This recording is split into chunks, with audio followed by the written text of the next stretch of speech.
Welcome back to another episode of Rewind: A Closer Look, the show where we dive headfirst into the wild world of B-movies, cult classics, and forgotten action gems of the VHS era. Today we're looking at 1994's Zero Tolerance, a PM entertainment special that delivers everything the logo promises: big stunts, cheap explosions, and way more testosterone than the plot requires. At the center is Robert Patrick, fresh off Terminator 2 and still rocking that ice-cold stare. Have you seen this boy? This time as FBI agent Jeff Douglas, a man with nothing to lose. His nemesis, Titus Welliver, long before Bosch made him a household name. I'm famous for it. It's my middle name. Chewing scenery as cartel drug lord Ray Manta. Two legit actors dropped into a PM playground, and what we get is a crash course in how to blow the budget on squibs and explosions. The movie kicks off in the most random way possible, with stock footage from a Los Angeles Kings and Anaheim Ducks hockey game. I wonder if Wayne Gretzky knows he was in a PM entertainment flick. Why am I here right now? Anyway, we're quickly yanked back to familiar PM territory, the same dusty Mexican town set they seem to recycle for half their catalog. That's where FBI agent Jeff Douglas, played by Robert Patrick, shows up with his team to collect prisoner Ray Manta, played by Titus Welliver, and escort him back to the States. It doesn't take long to confirm Manta's scumbag credentials. He immediately tries to kick a little kid on his way to the car, literally ticking off the one obvious bad guy box.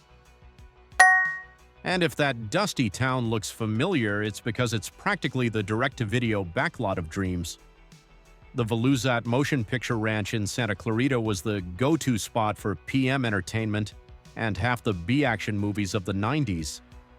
You'll see those same streets in Zero Tolerance, The Bad Pack, Riot, The Silencers, Executive Target, Last Man Standing, the Jeff Wincott one, not Bruce Willis, and about a dozen others where bad guys always seem to hang out by the same cantina.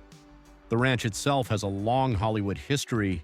The moment you see it, you know exactly what kind of movie you're in. Jeff's team doesn't last long.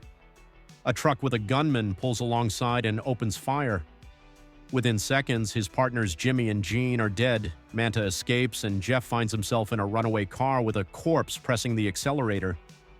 He manages to bail out, stand in the middle of the road, and exchange about 100 rounds with a biker spraying bullets right back at him. Of course, Jeff wins, scavenges a shotgun from his trunk, and blows the last rider to pieces in classic PM fashion. From there, the plot locks in. The cartel behind Manta is called the White Hand, a criminal syndicate made up of 4 leaders. They're furious that Manta's arrest jeopardized their operation. Meanwhile, Jeff calls home to check on his family, only to find the White Hand has invaded his house and taken them hostage. Manta forces Jeff into a deal, helps smuggle their shipment of drugs over the border under the guise of an FBI escort, or his family dies. What Jeff doesn't realize is that his wife is already dead, though the Hand keeps that from him to maintain control. Jeff escorts Manta across the border and into Las Vegas, posing as if he is still in FBI custody. Once they roll up to a casino, the White Hand higher-ups grab the product and head inside, leaving Jeff in the limo with strict orders to stay put. Naturally, their plan to get rid of him involves the most expensive and public method possible: blow up the whole damn car in front of the casino. Jeff somehow sees it coming, dives out just before it erupts into a fireball and hits the pavement hard. But before he can even catch his breath, he gets clipped by a speeding van. And somehow, he just dusts himself off and keeps going.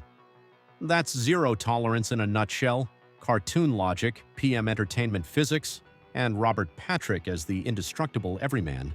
When Jeff calls home again, he finds out his family's been murdered. Zero Tolerance goes full revenge movie. He's put on forced leave from the FBI in the classic "you're too close to this" logic. The 5 leaders of the White Hand catch a news report about Jeff surviving and immediately start panicking.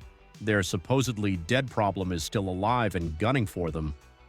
Meanwhile, Jeff hits rock bottom, watching old home videos gun in hand ready to check out, until his new partner shows up at the door and talks him off the ledge.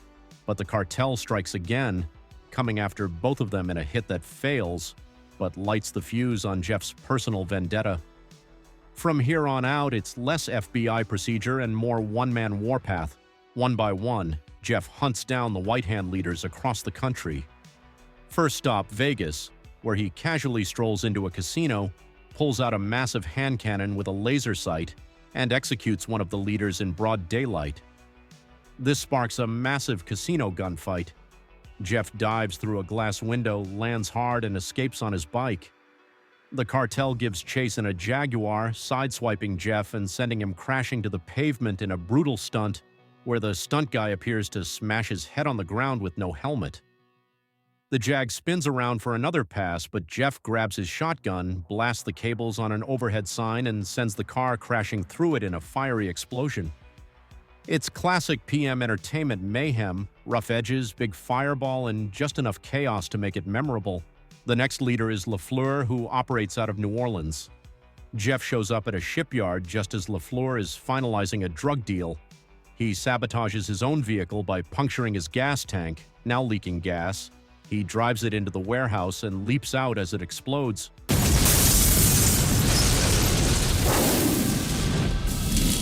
Triggering another wild shootout. LaFleur escapes with his right-hand man who wields a huge gun straight out of RoboCop. Huh? Watch this. Wait a minute, wait, Clarence!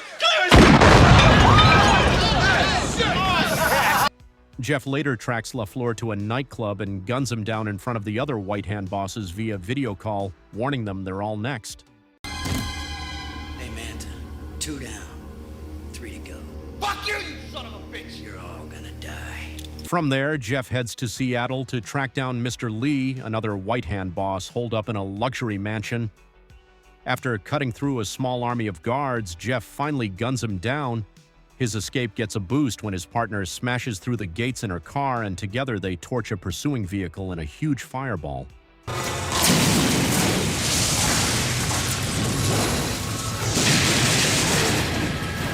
Thinking they're safe, they hole up in a hotel until an old woman spots Jeff's wanted photo in the paper and tips off the cops. Before long, the FBI's most wanted vigilante is back in custody. The remaining 2 leaders, Milton Kowalski and Manta, aren't satisfied with letting things drag on. They launch one last desperate move, sending helicopters to ambush the police convoy transporting Jeff and his partner. It's an all-out set piece, pure PM entertainment excess. Jeff doesn't flinch. He rams a squad car straight through a chopper, blowing it to pieces in one of the film's wildest stunts.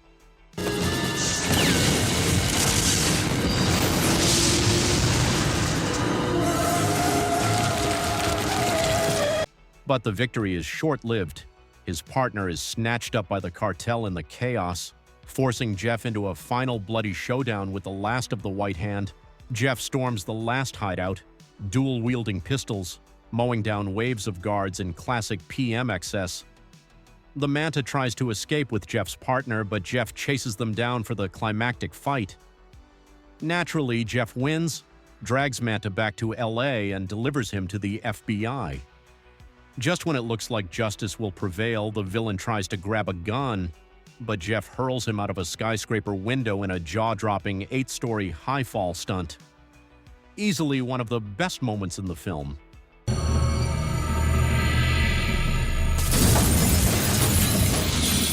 The FBI asks if it's finally over. So is it over? It's over. Jeff says yeah and walks away, case closed. No consequences, no fallout, just pure vigilante justice. Cue the credits, cue the guitar riffs. Zero tolerance is peak PM entertainment. Explosions every 10 minutes. Shotgun blasts that cause cars to detonate like nukes, and stunts that leave you rewinding the tape just to make sure you really saw them. The story is pure cliché. Family killed, FBI agent goes rogue, bad guys picked off one by one, but Robert Patrick sells it with grim determination. Titus Welliver's Ray Manta is a slimy villain who sets the whole chain of chaos in motion, and even though the other cartel leaders are basically interchangeable, they serve as stepping stones for Jeff's revenge. This isn't high art, but it's high octane, and that's exactly what we came for. If you liked this breakdown, hit that like button, drop a comment with your favorite PM entertainment movie, and of course, Subscribe so you don't miss the next deep dive into the wild world of B-movies. And as always, be kind, rewind. I made a mistake. It won't happen again. I'll go get him right now.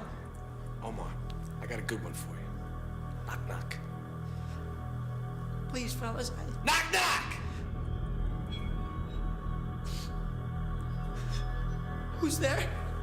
Not you, baby.